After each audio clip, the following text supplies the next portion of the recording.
June 8th, 1944. 10:47 hours, Normandy, France. Private Thomas Whitfield died waiting for permission to fight back. He was 19 years old, from Sussex, engaged to a girl named Emma, who worked in a munitions factory in London. The German bullet entered 3 centimeters below his left eye and exited through the back of his skull. Blood and fragments sprayed across Captain Robert Morrison's face and uniform. Whitfield had been holding the radio handset. His finger was still pressing the transmit button. He collapsed forward into the mud. The authorization he had been waiting for came through seconds later. Too late. Morrison did not move.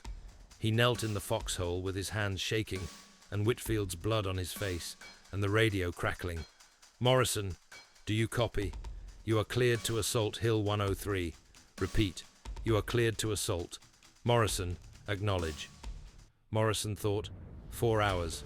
4 hours I have been requesting permission to attack that machine gun nest, and now the boy who was holding the radio is dead. But Morrison did not scream. He was a British officer, Sandhurst trained. His father had been a colonel in the Great War. 3 generations of Morrison men had learned the same lesson. You follow orders. You respect the chain of command. That is how armies function. Morrison picked up the handset and said in a calm voice, "Brigade, this is Morrison. I copy. Assault authorized. We will advance following artillery strike. Over." The voice replied, "Artillery will commence at 11:30 hours. Coordinate your attack immediately following bombardment. Good luck. Out." Morrison looked at his watch. 10:51 hours. 39 minutes until the strike. He looked up at Hill 103, 800 meters ahead through the fog and rain. The hill looked ordinary, just a gentle slope with grass and trees, and at the top, a stone farmhouse. But that farmhouse controlled the entire valley. And inside were Germans with machine guns who had been killing his men since 0647 this morning. Morrison turned to Lieutenant Peters, who was staring at Whitfield with wide eyes. Morrison said, "Peters, get 2 men and move Whitfield to the rear. Then return to your platoon and prepare for assault." Peters swallowed. "Yes, sir. Sir, the Germans have had hours to reinforce. When we first spotted them at dawn, it was perhaps 10 soldiers. Now they could have 50 men up there." Morrison knew Peters was right. Through his binoculars, Morrison had watched German soldiers moving up the hill, carrying ammunition and weapons. What had been a minor position was now fortified. But Morrison could not request additional reconnaissance. Brigade had authorized the assault. Changing plans would require more consultations, more approvals, hours more. Men would die waiting. Morrison said, "We follow orders, Peters. We assault at 11:30. Now move Whitfield." Peters saluted. 2 soldiers helped him lift the body. Morrison turned away. Morrison raised his binoculars and studied the farmhouse again. Grey stone walls, half a meter thick. Small windows perfect for machine guns. The approach was open ground. 800 meters with no cover except scattered trees. This was going to be costly. The smell hung in the air. Cordite mixed with wet earth and blood. Morrison had smelled it in North Africa. He had never gotten used to it. He counted the men visible from his position. 32 soldiers. He had started the morning with 104. 17 killed in the first hour. 9 evacuated wounded. Then the slow attrition of 3 hours waiting, like Whitfield. Morrison did the calculation. If authorized at 0650, 5 minutes after contact, 90 men against 10 Germans. Easy victory, minimal casualties. If authorized at 0730, 85 men against 20 Germans. Moderate casualties. Now, at 10:51, perhaps 60 effective soldiers against an unknown number of entrenched Germans with 4 hours of preparation. Morrison closed his eyes. He thought about his father, who had fought at the Somme in 1916.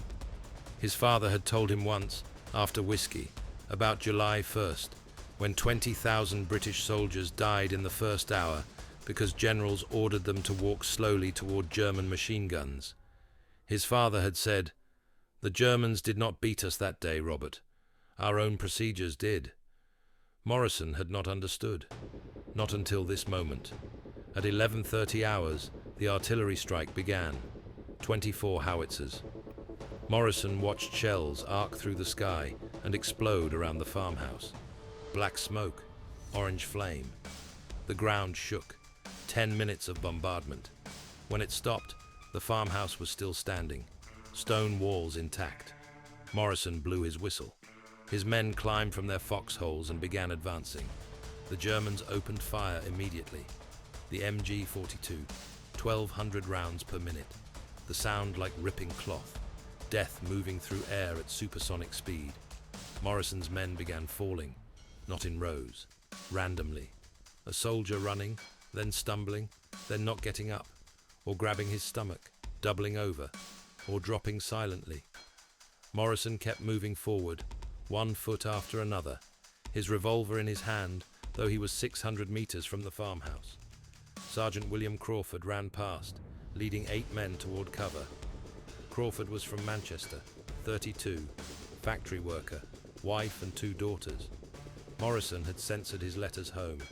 Crawford made it 15 meters. The machine gun found him. He went down hard. Morrison saw him fall, saw him press hands against his stomach. Morrison wanted to help, but he knew Crawford would not survive those wounds. Crawford would lie there in pain for minutes, then die. Morrison kept moving, because that was what officers did. They led. At 400 meters, Morrison's company broke. Not a conscious decision. The men simply stopped advancing and started retreating, because the human body can only override survival instincts for so long. Morrison tried to rally them. He shouted orders, but his voice was lost in the noise. His company retreated. Morrison jumped into a crater. Peters landed beside him. The lieutenant's face was white, blood on his hands. Morrison said, "Casualty report." Peters' voice shook. "At least 40 down, sir. Maybe more. 40 men, in 20 minutes. Added to morning casualties, over 70 soldiers lost today. 2/3 of his company, and Hill 103 remained in German hands." Morrison lay in the crater, staring at grey sky and rain on his face, thinking, "This is my fault. I should have attacked at 6:50 without authorization.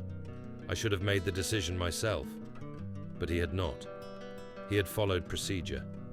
And now 70 men were casualties, because Morrison had done what he was supposed to do, 2 kilometers south, 06:47 hours that same morning, 4 hours earlier. First Lieutenant James Mackenzie of the United States 29th Infantry Division was 24, in France 3 days. Before the war, a Philadelphia high school teacher.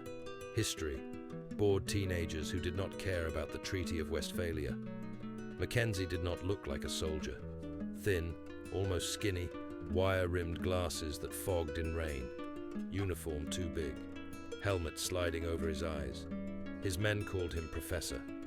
At 06:47, Mackenzie led his platoon, 42 men, through forest when shooting started. Sharp, immediate rifle fire, then machine guns, bullets tearing through trees, splintering branches. Mackenzie hit the ground so hard he bit his tongue. Blood filled his mouth, heart slamming ribs. This was real. These bullets would actually kill him. Sergeant Robert Holland made a sound like being punched, dropped his rifle, grabbed his shoulder, blood between fingers, fell to knees. 2 soldiers dragged Holland back. Medic Danny Rizzo from Boston tore open Holland's jacket. Bullet through shoulder meat, missing bone. Lucky, Holland would live. Second Sergeant Michael Torres from El Paso crawled beside Mackenzie. 28, steady, calm. The kind of NCO who made officers look competent. Torres said, "Machine guns in that farmhouse, sir. 600 meters, 2 positions minimum. We are pinned." Mackenzie pulled out his map, hands shaking badly. Could barely hold paper. Heart pounding, throat tight. He thought, "I am going to die here. Die in France. Mother gets telegram. Never see Philadelphia again." Then he heard a voice. Not his voice. Captain Frank Miller, instructor at Fort Benning, 1942. Miller standing before 100 lieutenants in Georgia heat, sweat-staining uniform. Listen carefully. In 6 months, some of you will be in France. Your men will be dying. Your radio screaming. You will have 2 choices. Wait for headquarters to tell you what to do, or make a decision yourself. Here is what you need to understand. Headquarters does not give a damn about you. They are 5 kilometers away looking at maps. You are on the ground with bullets flying. You know the situation better. So here is your standing order from me. If you see a problem, fix it. If you see opportunity, take it. Act now, adjust later. Do not wait for permission to save yourselves. Permission comes too late, or not at all. Any decision is better than no decision. Speed is more important than perfection. Act. Mackenzie remembered. Act now, adjust later. He looked at his map. Farmhouse marked abandoned. Not anymore. Now German position. How many? 10? 20? 50? Map could not tell him. Mackenzie forced himself to think tactically. Ignore fear, ignore bullets. Situation like chalkboard problem. Germans in farmhouse. Machine guns covering main approach. Direct assault means men cut down in open, but farmhouse isolated, trees around it. Get men behind, building into those trees. Attack from rear while Germans focused forward. How long until Germans reposition? Bring reinforcements? Figure out Mackenzie's strength? Maybe 30 minutes? How long to radio battalion? Request support? Wait approval? Coordinate artillery? Minimum 1 hour? Maybe 2? 1 hour from now, that farmhouse might have 50 Germans instead of 10. 1 hour from now, situation impossible. Mackenzie decided. 4 minutes total. He looked at Torres. How many men with Browning automatic rifles? 4, sir. Get them here. Plus 4 riflemen. 8 total for base of fire. You take everyone else. Circle left through those trees. See that grove? Good concealment. Come up behind farmhouse from north. I give you 8 minutes to position. When ready, hit them rear. Grenades first, then assault. I suppress from here. Torres stared. Sir, should we not radio battalion? Request artillery? Mackenzie shook his head. No time. By the time battalion approves fire mission and artillery responds, Germans will have reinforced or relocated. We hit now, while they think we are just another pinned patrol. Go. Torres hesitated 2 seconds. This lieutenant was schoolteacher 3 months ago. Should I trust him? Torres nodded. Yes, sir. Torres gathered 33 men. Mackenzie watched them move left into trees, low and fast. They disappeared. Mackenzie checked his watch. 0651. Give Torres 8 minutes. Firing starts 0659. Mackenzie crawled to 8 men with automatic weapons, pointed at farmhouse. At 0659, we put maximum bullets into that building. Not aimed, not trying to kill, just volume. Make them keep heads down. Make them think we are preparing frontal assault. Keep firing until ammunition runs out, or you hear grenades behind farmhouse. Understood? The soldiers nodded. Corporal James Wu from Nebraska said, Sir, should we not wait for support? Mackenzie looked at Wu. Thought about lying. Making up story about already radioing battalion. But Miller taught honesty. Mackenzie said, Wu, I have no idea if this works. Maybe 10 Germans in there, maybe 100. Maybe Torres gets lost. Maybe Germans see him coming. Maybe they have anti-tank weapons. But here is what I know. If we sit here waiting for battalion authorization, men die. Germans use time to strengthen position and kill more of us. So we decide now, ourselves, because waiting for permission is more dangerous than acting without it.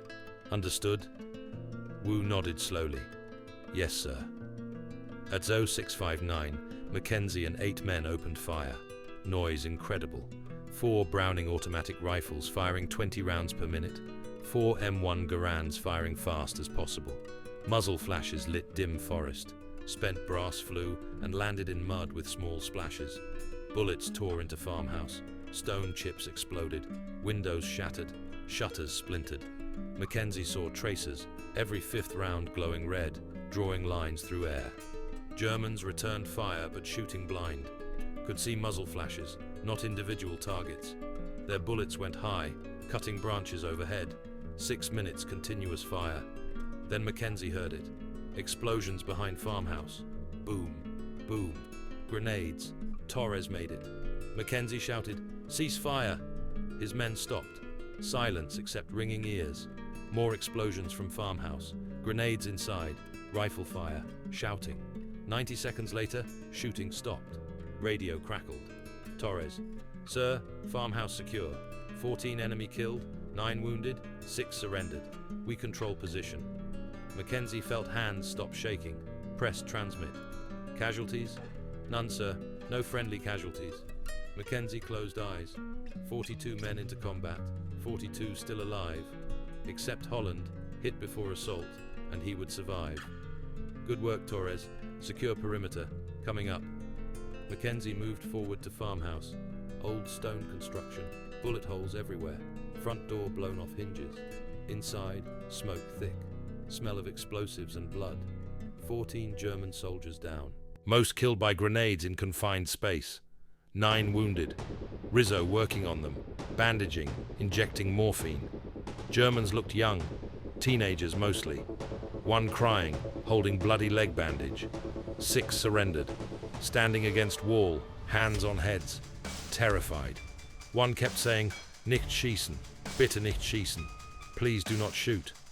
Torres walked over, grinning. "That worked, sir. Actually worked." Mackenzie looked around.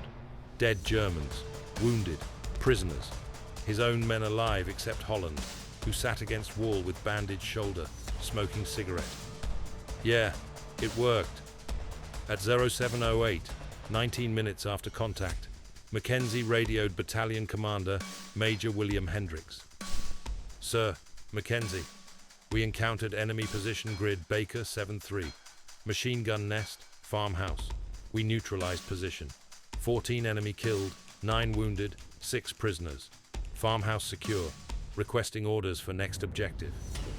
Long pause. Then Hendricks, sounding confused. "You neutralized position? Already?" "Yes, sir." "You engaged without requesting authorization?" Mackenzie thought about lying, but Miller taught truth. "Yes, sir. Situation required immediate action. I made decision based on tactical assessment." Another pause. Mackenzie waited, wondered if court-martial coming, relieved of command. He had violated procedure, engaged enemy without battalion authorization. Then Hendricks, "Outstanding work, Lieutenant. You used initiative, made a decision. That is exactly what we need. Hold position. Sending support. Well done. Out." Mackenzie lowered radio. Hands finally stopped shaking. Torres said, "Sir, you did not ask permission." Mackenzie shook his head. "No, I did not." "What if it went wrong? We lost men. Germans counterattacked?" Mackenzie looked at Torres. "Then I would have been responsible. That is what lieutenants are for. Make decisions and accept consequences." Torres nodded. "That is different from other armies, sir. British wait for orders. Follow chain of command." Mackenzie thought about that. About difference between waiting for permission and asking forgiveness. About 2 kilometers north, where right now another captain was probably requesting authorization to assault another position. How long would that captain wait? 1 hour? 2? How many men would die waiting? "Maybe that is why we are going to win, Torres." Later that day, Mackenzie wrote his after-action report, including paragraph about engaging without authorization. Expected reprimand. None came. Instead, company commander forwarded to regiment with note. "Excellent example of junior officer initiative. Recommend Lieutenant Mackenzie for commendation." Mackenzie did not understand why Army was rewarding him for disobeying procedure. Why Hendricks said, "Exactly what we need," instead of, "You violated chain of command."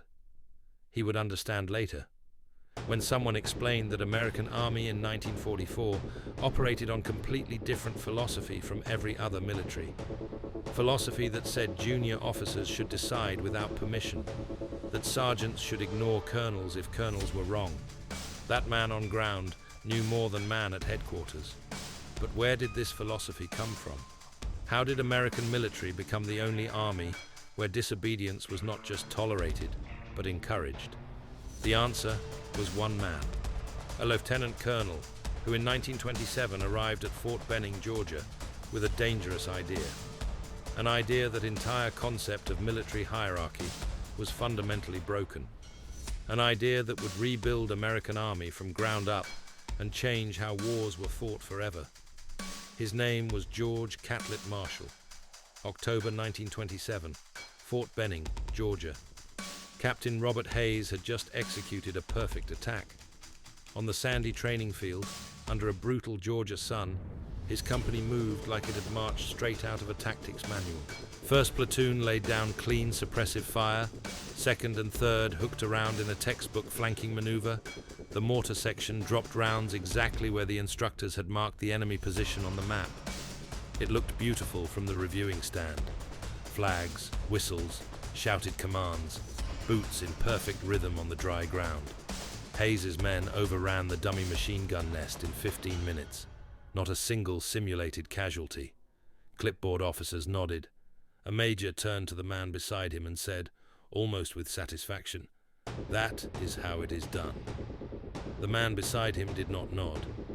Lieutenant Colonel George Catlett Marshall stood with his arms crossed, sweat running down his back under a wool tunic that felt about 2 sizes too tight in the heat. His face was expressionless, but his jaw muscles were working. To everyone else on that stand, they had just watched a model company commander in action. To Marshall, they had just watched a mass execution carried out in slow motion. He did not clap when the exercise ended. He did not congratulate Hayes. He walked back to his small office, closed the door, sat at his desk, and opened a thin notebook. On the first blank page he wrote, in neat, tight handwriting, "Captain Hayes just delivered a perfect attack against an enemy that politely waited 50 minutes for him to finish planning." In a real war, every man in that company would be dead or gone before his first order reached the platoons. "We are training officers to fail." He underlined the last sentence twice. George Marshall was 46 years old. He had spent the last years of the Great War in France, not leading charges, but doing something far more dangerous to his conscience, planning them. He had watched operations collapse because orders were too long, too slow, too complicated. He had watched division commanders sit in dugouts, paralyzed, while the situation changed faster than reports could reach them. He had promised himself something in France. If he ever got the chance to influence how the army trained its officers, he would not waste it. Now he had that chance. Assistant Commandant of the Infantry School at Fort Benning. On paper, it looked like a career rest stop. To Marshall, it looked like an opening to start a revolution. That evening, the senior instructors gathered in the officers' mess. The dining room smelled of roasted meat, cigarette smoke, and the faint must of wool uniforms that had soaked up one summer after another. Colonel Morrison Stayer, the commandant, sat at the head of the long table. Plates clinked, glasses were filled, jokes passed back and forth. When the talk turned to the day's exercise, Stayer smiled. "Captain Hayes did well today," he said. "Clean maneuver, good fire control, minimal casualties. Exactly what we want to see from our young officers." Several instructors murmured agreement. Marshall set down his fork. "Sir, may I ask something?" he said. Stayer looked over. "Of course, George." "In the scenario Hayes ran," Marshall said, "could the enemy reposition, withdraw, or be reinforced while he was planning?" Stayer's eyebrows went up slightly. "No, the enemy position was fixed. That is the point of the problem. We evaluate Hayes, not the imaginary Germans." Marshall's voice stayed level, but his words sharpened. "Then we did not evaluate Hayes," he said. "We evaluated how well he can move pieces on a board when the pieces on the other side are nailed down." The table quieted. Forks stopped moving. A major halfway through a bite froze his hand in mid-air. Stayer frowned. "Explain." "Sir," Marshall said, Hayes spent 30 minutes planning and 20 minutes briefing his platoon leaders. 50 minutes from first contact to first movement.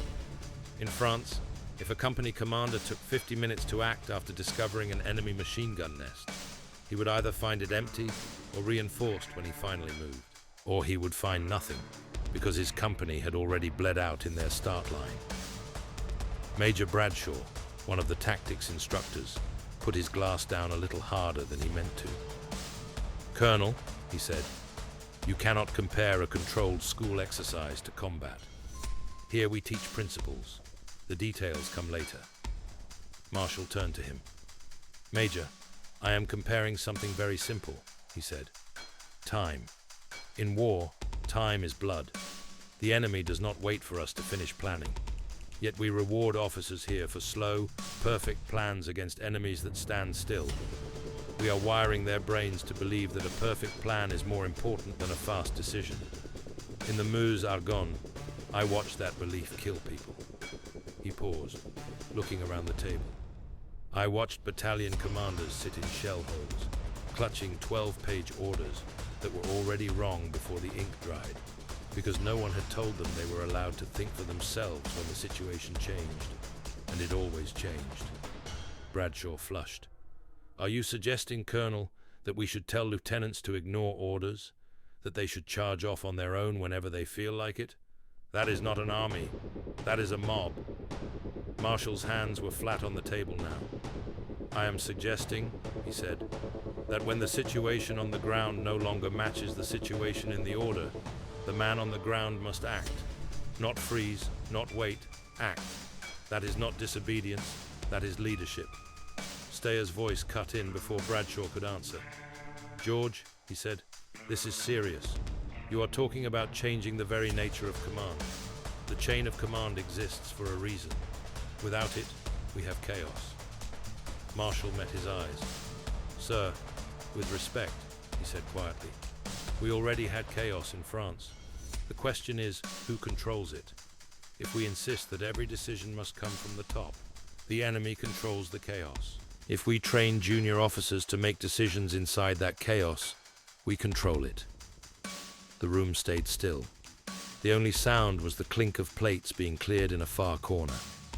Stayer looked at Marshall for a long moment. Then he said more cautiously, "What would you do differently?" Marshall did not hesitate. "Give me one course," he said. "The advanced tactics course for captains. Let me throw out the detailed operations orders. Let me move the instruction from the classroom to the field. Let me give officers problems with too little information and too little time.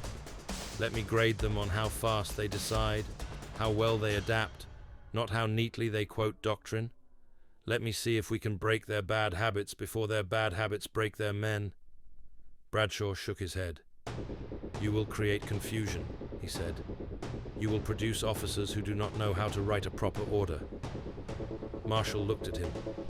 "In the next war," he said, "no one will have time to read a proper order." Stayer raised a hand. "All right," he said. "Enough for tonight. George, this is not something we can change overnight, but I will authorize your experiment. The captain's course is yours to redesign for the next cycle. If it turns into a mess, we stop it and go back to the old system. Agreed?" Marshall nodded once. "Agreed, sir." 3 weeks later, 30 captains filed into a hot classroom that smelled of chalk dust, damp wool, and the faint sourness of old coffee. Ceiling fans pushed around warm air without helping much. At the front stood Marshall, in a sweat-darkened uniform, a stack of thin folders on the desk beside him. He did not open with a joke. He did not ask where they were from. He just looked at them for a long moment, making sure every eye was on him. "Gentlemen," he said, "welcome to the Advanced Tactics course." He let the word "advanced" hang there for a second, then continued. "For the record, everything you have been taught about tactics up to this point is about to become a problem for you." A nervous chuckle ran through the room. Marshall did not smile. "You have learned to solve clean problems with full information," he said. "You have been given beautifully drawn maps, precise enemy strength estimates, clear weather reports. You have been given hours to think. You have then produced elegant plans and been praised for it. He picked up one of the folders and dropped it back onto the desk. That will help you pass exams, he said. It will not help you in war. In war, you will get incomplete information, bad maps, wrong enemy strength, and 30 seconds to decide what to do before someone starts shooting. He took a step forward. So this course will do 3 things. First, you will stop learning how to obey detailed orders and start learning how to execute intent. Second, you will stop treating uncertainty as a problem and start treating it as normal. Third, you will learn to decide quickly. Not perfectly, quickly. Perfection is for the graveyard. A hand went up in the second row. Marshall nodded to the officer. Captain Dwight Eisenhower, sir, the man said. If there are no right answers, how will we know if we are doing it correctly? Marshall nodded. Good question, Captain, he said. You will be judged on 3 things. 1. Speed. How long do you take to make a decision when the picture is unclear? 2. Effectiveness. Did your action move you closer to the objective? 3. Recovery. When your plan fails, and it will fail, what do you do next? Do you freeze, or do you adapt? Another hand. Captain Omar Bradley, sir. What if we act quickly and make the wrong decision? Marshall's reply came without pause. Then you will act again, he said. And again. A wrong decision made quickly and corrected is survivable. No decision is not. I watched good men in France sit on their hands trying to find the perfect answer while the situation passed them by and the enemy did not wait. I am not going to watch that happen again if I can help it. He glanced at the clock. We will begin now. Close your books. You will not need them. Murmurs. Shuffling. Marshall picked up a piece of paper. Scenario, he said. You are in command of an infantry company advancing through wooded terrain. A runner tells you there is a German machine gun position ahead, blocking the only road forward. You do not know how many men they have. Your mission is to keep the advance moving. You have 30 seconds to decide what you will do. I will call on one of you at the end of those 30 seconds. Begin. The room exploded into motion. Maps opened, pencils scratched, heads bent together. Half the captains started writing. The other half looked around, panicking. 20 seconds, Marshall said. Captain Eisenhower stared at his map. There was no detailed grid reference, no precise enemy description. He had spent years being told never to act without enough information. His throat was dry. He forced himself to think. Block the enemy, bypass, or assault. 10 seconds, Marshall said. Eisenhower scribbled something. Time, Marshall said. Captain Eisenhower. Decision? Eisenhower stood. Sir, he said, I would send 1 platoon forward to fix the machine gun position with fire, send a 2nd wide on a flank to bypass and continue the advance, and hold the 3rd in reserve to react to what we find. Why not stop and wait for artillery support? Marshall asked. Because, sir, Eisenhower said, my mission is to keep the advance moving. If I wait for artillery, I lose time and give the enemy a chance to reinforce or withdraw. I would rather move with an imperfect plan now than wait for a perfect plan later. Marshall nodded once. Good, he said. You understood the mission. You did not wait for perfect information. Sit down. He turned. Captain Bradley, he said. Same scenario. You launch your plan. Your lead platoon takes heavy fire and is pinned down. Your flanking platoon gets lost. Your radio fails. You do not know exactly where anyone is. 30 seconds. What do you do? Bradley's mind went blank. The instinct drilled into him screamed, re-establish communications. Get the full picture. Wait. He heard himself say, I would halt the company until I can restore communication, sir. Marshall's face hardened. While you are halting, he said quietly, your lead platoon dies in place. The enemy secures the road. The division behind you piles up. He took a step forward. Try again, he said. Communications are gone. You are not getting them back in the next minute. What can you still control? Bradley swallowed. "I can move to the sound of the guns," he said. "Take the reserve platoon forward on a different axis. Try to relieve the pinned platoon and give them an axis of withdrawal while continuing pressure." "Better," Marshall said. "Not perfect, but better than waiting. You adjusted to what you had instead of wishing for what you wanted." The rest of the morning went like that. Scenario after scenario. Time limits, missing information, radios that failed, units that lost their commanders mid-exercise. Every time someone tried to stall to ask for more data, Marshall cut them off. "In war," he said at one point, "the abnormal is normal. Uncertainty is certain. The enemy does not care that you do not know enough. Decide anyway." By the third week, the captains stopped asking for more information. They started asking different questions. Not, "What is the exact enemy strength?" but "What is my mission?" Not, "Can I see the full map?" but "What do I absolutely need to know to act in the next 60 seconds? Marshall changed more than their scenarios.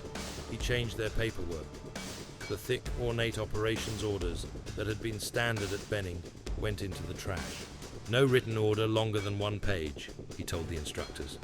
"If a battalion commander needs 12 pages to tell a company commander what to do, he does not understand his own mission. Simple, clear, short. 1 page, if possible, half a page. If you cannot say it simply, you do not understand it." He moved classes out of classrooms and into the pine woods around the post. Officers stopped watching demonstration units perform rehearsed drills.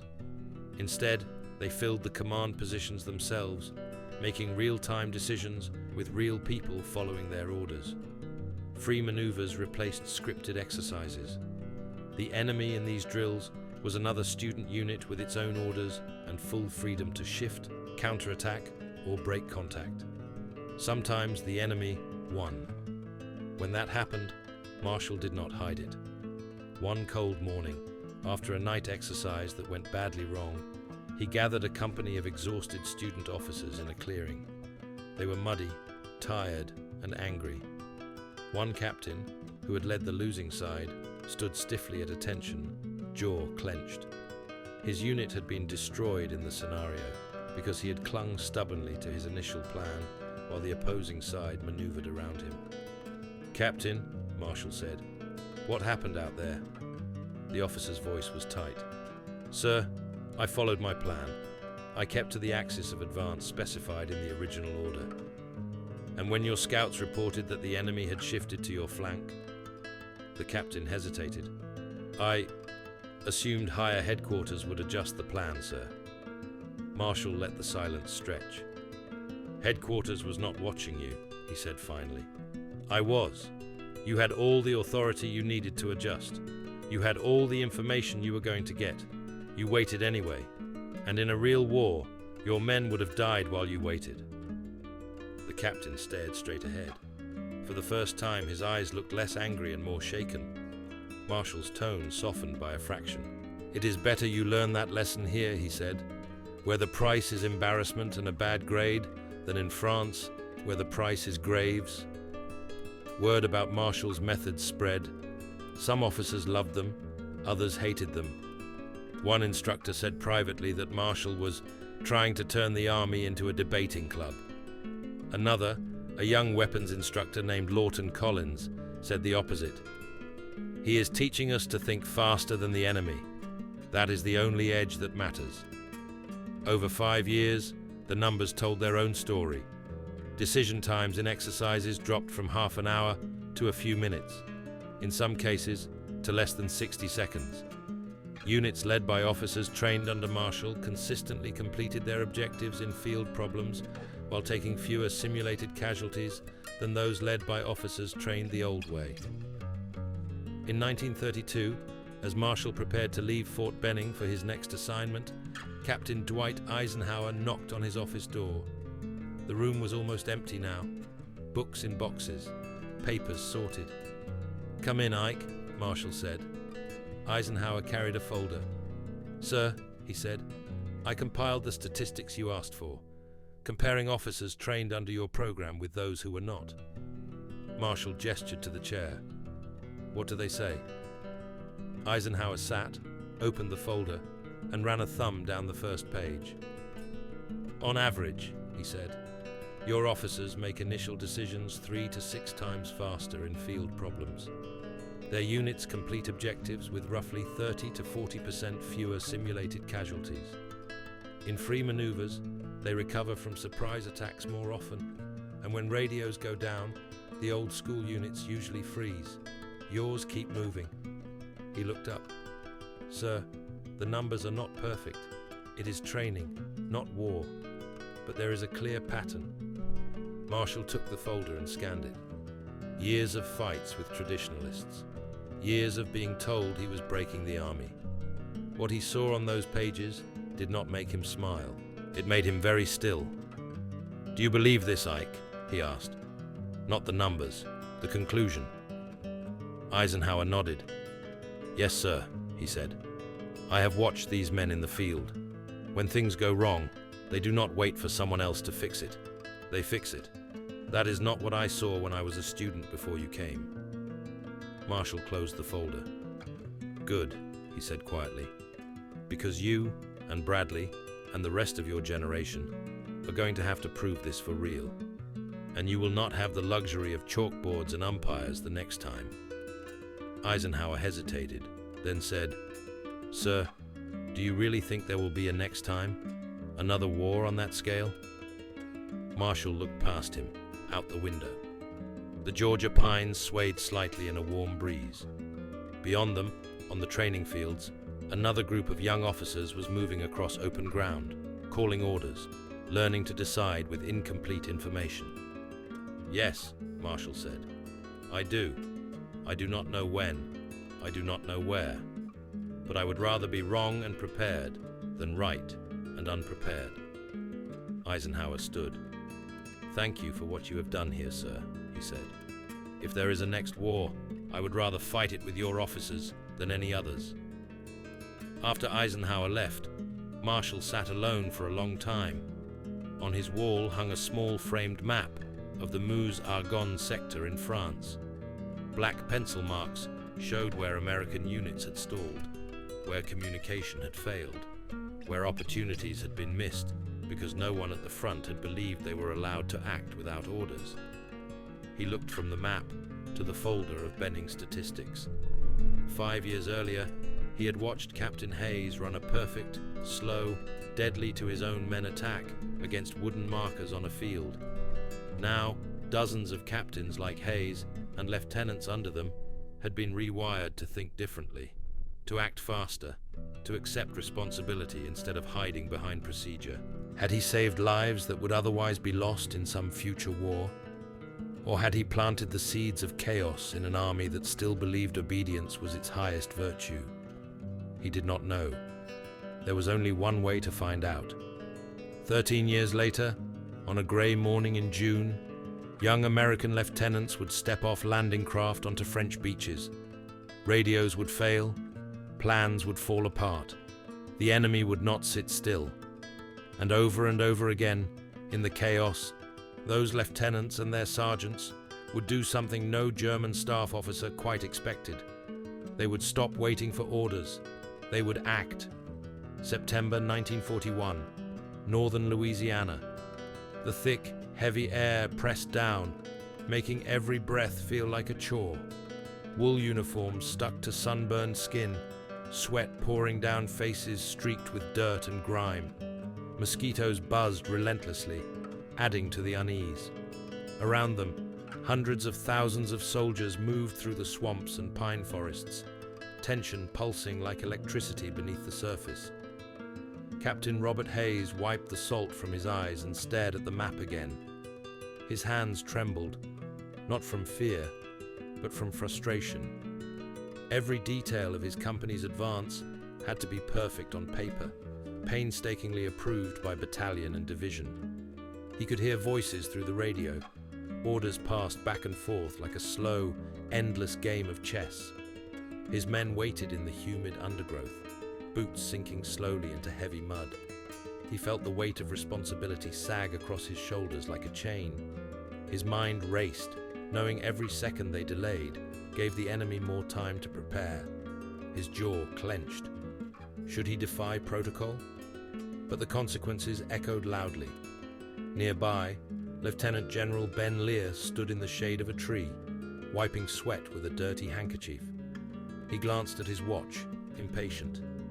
His officers approached, faces flushed and anxious. "Move fast," he urged. "Trust your instincts. Don't wait." Young Creighton Abrams listened closely, his gaze sharp as a hawk's. He could almost taste the dust on his tongue, hear the distant rustle of approaching tanks. Inside, his heart pounded, not from fear, but from fiery determination. He knew hesitation meant death in war. Suddenly, Abrams' radio crackled urgently. "Captain," Lieutenant Jack Collins' voice jittered with tension. "Enemy artillery zeroed on our path. Infantry pinned. We need to move, sir." Abrams' lips tightened. "No waiting," he snapped. "Push left, flank, move now." Collins roared his Sherman forward through soggy earth, engine churning, mud spattering.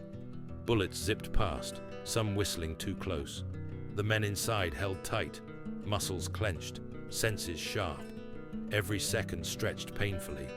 In the thick woods, Sergeant Mike Henderson's breath hitched as he hurled a grenade toward the enemy guns. The explosion echoed like thunder. Enemy soldiers staggered, confusion rippling through their lines. At Blue Army's command tent, Colonel Godfrey slammed a fist onto a map, battered by sweat and grime. "Orders! We must wait for orders!" His voice cracked with rage mixed with fear.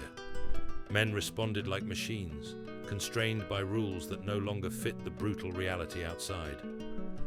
Across the field, Lieutenant Walton Walker's back was stiff with sweat, face set hard.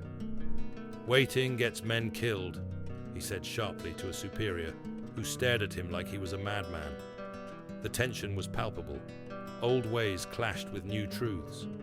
In a narrow swamp lane, Lieutenant Harry Thompson's tank lurched to a halt. Enemy fire tore through the canopy. Radio silence fell. Blood stung Thompson's side where a shell had grazed.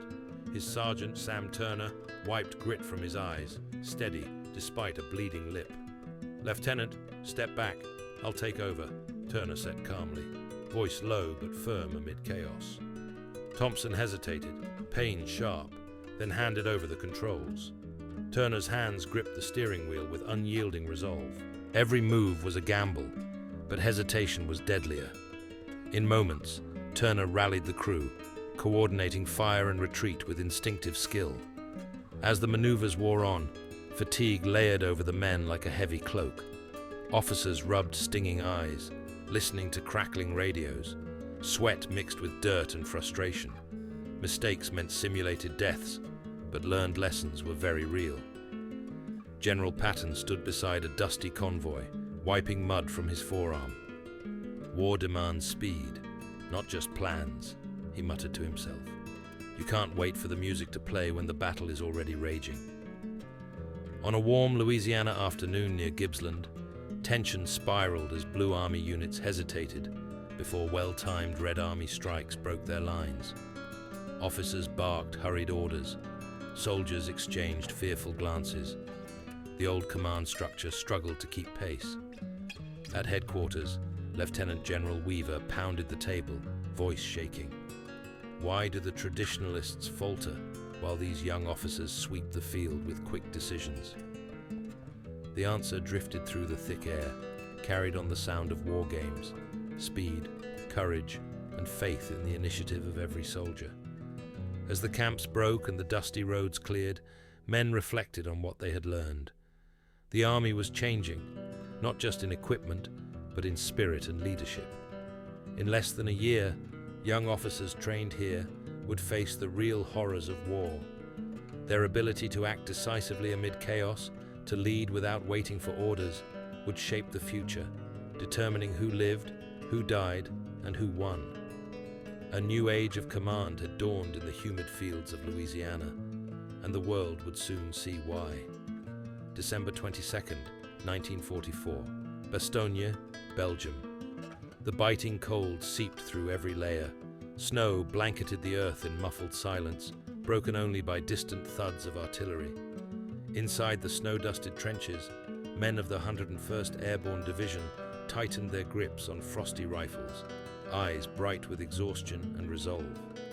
Colonel Joseph McAuliffe sat behind a tent flap, his breath fogging the air as he listened to reports crackling over a faulty radio. Supplies ran dangerously low, winter's grip tightened around Bastogne, and German forces encircled the town with overwhelming numbers. Every route to safety was cut off. Suddenly, the door burst open. Sergeant Paul Danahy rushed in, face streaked with dirt and eyes ablaze despite the wear of battle.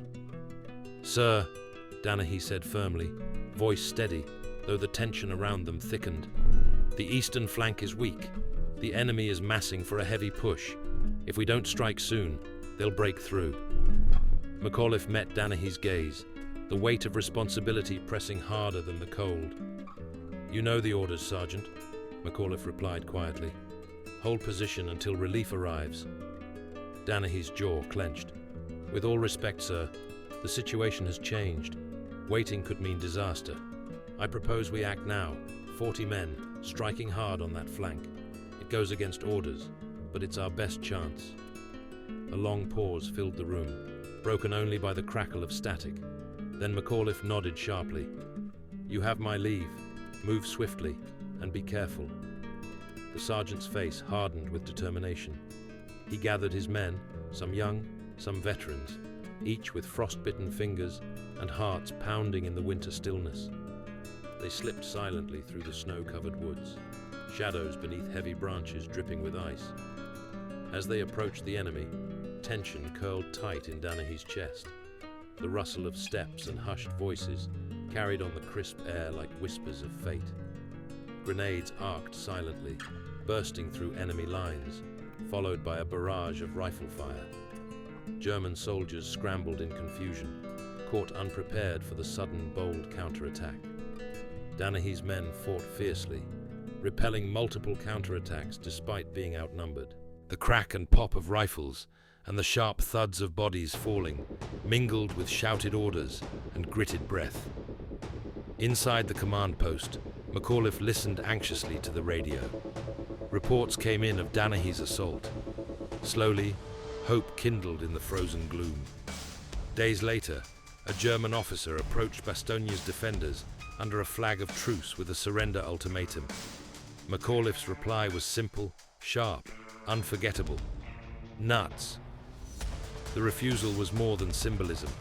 It embodied the spirit of a leadership style that prized initiative, courage, and independent decision-making over rigid obedience. While other armies punished such defiance, American command nurtured and celebrated it. Danahy's daring saved vital ground and bought time for relief forces led by General Patton's Third Army, who fought through ice and fire to break Bastogne's siege. In the bitter cold woods of Belgium that winter, the new doctrine born far away in Georgia and tested in the bayous of Louisiana proved its worth. Junior leaders empowered to act decisively made the difference between survival and destruction. Bastogne was not only a battle won, it was a testament to a revolution in warfare, where initiative trumped hesitation and courage overcame orders when orders meant defeat. The legacy of that cold December held lessons that would echo in every modern battlefield to come. March 7th, 1945. The banks of the Rhine River near the German town of Remagen. A bitter wind swept the cold river valleys, carrying with it the heavy scent of wet steel and dust. The last standing railway bridge across the Rhine loomed ahead, once a vital artery in Germany's war effort, now a potential lifeline for the advancing Allied forces. Lieutenant Karl Timmerman, aged 22, crouched inside the lead tank of the US 9th Armored Division. His breath hung visible in the icy morning air. Every sense was alert. The creak of the tracks on the soft earth, the distant thunder of artillery, the buzz of radio chatter. For days, German forces had been demolishing all Rhine bridges behind their defensive line to slow the American advance. The Ludendorff Bridge at Remagen was supposed to be no different. As Timmerman's tank advanced toward the bridge, artillery fire cracked in the distance. Scouts reported the structure had been wired with explosives, set to blow the moment the enemy approached. But something was wrong. Reconnaissance whispered that the charges had only partially detonated, or had failed altogether. Timmerman's tank commander radioed to his company. Approach with caution. Expect heavy resistance.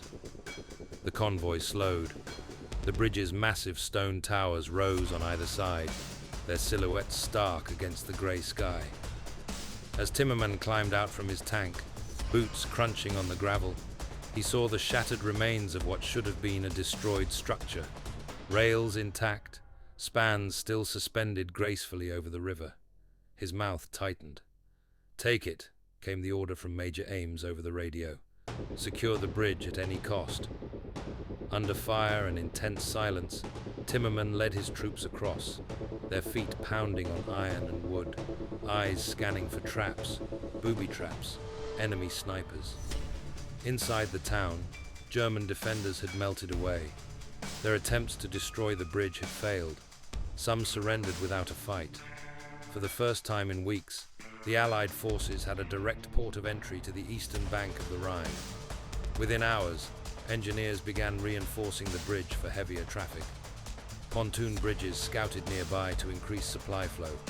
As reports spread and word reached German command, furious attempts followed to destroy the bridge. Artillery barrages, airstrikes, even underwater demolition teams. Yet the bridge stood, a towering and stubborn obstacle to the collapsing German defense. 10 days later, the unthinkable happened. The heavily damaged bridge suddenly collapsed with a thunderous roar, plunging steel and concrete into the roaring river below. The collapse killed 28 American engineers and wounded over 60. But by then, the Allies had already established a beachhead of 6 divisions, some 125,000 troops, across the Rhine. Lieutenant Timmerman's decision, courage, and swift action had hastened the advance into Germany. It is widely believed that this event shortened the war in Europe by several weeks. In the quiet moments after the collapse, Timmerman stood by the riverbank, watching the broken bridge's twisted remains, reflections trembling in the dark water. He thought of the odds they had beaten, the destroyed explosives, the anticipated disaster that never came. He thought of the thousands of soldiers who would now press forward, crossing the Rhine to end the war. And he thought of the invisible difference between orders and initiative. Where German units hesitated for coordination and approval, Americans seized fleeting opportunities without hesitation. Timmerman understood that his listeners, his comrades, his commanders, history itself, would remember not just bridges and battles, but the spirit behind them. A spirit born from trust in those on the front lines to do what was necessary. When General George S. Patton learned of the bridge's capture, he reportedly exclaimed with characteristic fervor, "That's the difference between an army and a militia." And years later, the architect of American military doctrine, General George Marshall, would see that moment as proof. When officers and soldiers are empowered to think and act independently, no force can stand in their way. The bridge at Remagen was more than a crossing over water. It was a crossing into the future of warfare, where initiative, courage, and rapid decisions weren't just encouraged, they were the key to victory. Inspired by these soldiers' bold decisions under fire? Like, comment your favorite moment, and subscribe to see how past leadership shapes victory today.